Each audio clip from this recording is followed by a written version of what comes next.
ஒவ்வொரு கிரிக்கெட் அணியின் கனவும் கோப்பையை வெல்வது தான். கிரிக்கெட்டின் ஆரம்ப புள்ளி டெஸ்ட் கிரிக்கெட் தான்.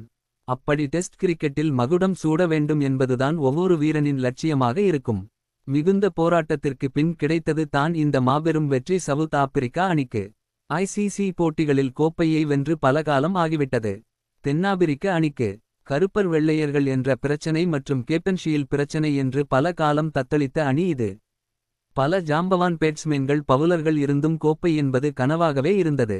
டெஸ்ட் கிரிக்கெட்டில் ஆதிக்கம் செலுத்தி வரும் ஆஸ்திரேலியா அணிக்கு எதிராக தென்னாப்பிரிக்கா அணி டெஸ்ட் கிரிக்கெட் உலக கோப்பை போட்டியில் மோதப் போகிறது என்றவுடன் அவ்வளவுதான், இந்த கோப்பையும் தென்னாப்பிரிக்க அணிக்கு இல்லை என்று பலரும் நினைத்தனர்.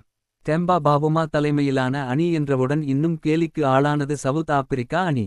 இந்த கருப்பு நிறமுடைய சிறிய மனிதனா ஆஸ்திரேலியாவில் உள்ள 6-7 அடி உயரமுள்ள வேகப்பந்து வீச்சாளர்களை சமாளித்து விளையாடப் போகிறார் என்ற ஏளனக் குரல்களும் பல இருந்தன.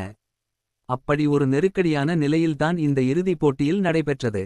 லார்ட்ஸ் மைதானத்தில் டாஸ் வெற்றி பெற்ற தென்னாப்பிரிக்க அணி கேப்டன் தேம்பா பவுமா பந்துவீச்சை தேர்வு செய்தார். தரமான பேட்டிங் வரிசையை கொண்டு ஆஸ்திரேலியா அணிக்கு இது சவாலாக இருக்க வாய்ப்பில்லை என்ற கருத்தோடு தொடங்கியது போட்டி. ஆனால் நடந்தது என்னவோ வேறு. ஆஸ்திரேலியா பேட்ஸ்மேன் சொற்ப ரன்களில் ஆட்டம் இழந்து வெளியேறினர். ஆஸ்திரேலியா அணி முதல் இன்னிங்ஸில் 212 ரன்கள் எடுத்து ஆட்டம் இழந்தனர். ஆனால் சவுத் ஆப்பிரிக்கா அணியும் ரசிகர்களுக்கு அதிர்ச்சியை அளித்தது. 138 ரன்களுக்கு அனைத்து விக்கெட்களை இழந்து ரசிகர்களை ஏமாற்றினார்.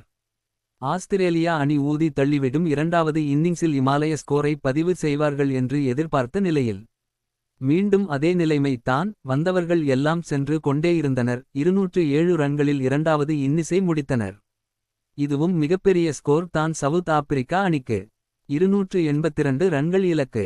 ஆஸ்திரேலியா அணி எப்படியும் 100 ரன்னில் சுருட்டி வெற்றி பெறுவார்கள் என்று ரசிகர்கள் இணைத்த போது, என் அணிக்கு நான் இருக்கிறேன் என்று ஈடன் மாக்ரம் நங்கூரம் போல நின்று விளையாடினார். அணித்தலைவர் தெம்பா பவுமா காலில் அடிபட்டு வலியுடன் அணியின் வெற்றிக்காக போராடினார். பல ஆண்டுகளாக கனவு கண்ட அந்த நிமிடம் தென் ஆப்பிரிக்காவுக்கு வந்தது. ஈடன் மாக்ரம் 136 ரன்கள், தெம்பா பாவுமா 66 ரன்கள் எடுத்து ஆட்டமிழந்தார்கள்.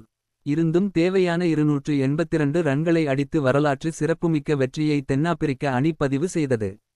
தென்னாப்பிரிக்க அணியின் வீரர்கள் மற்றும் ரசிகர்கள், குடும்ப உறுப்பினர்கள் என்று அனைவரும் ஆனந்த கண்ணீரில் நனைந்து கொண்டிருந்தனர். இது ஒரு சாதாரண வெற்றி அல்ல.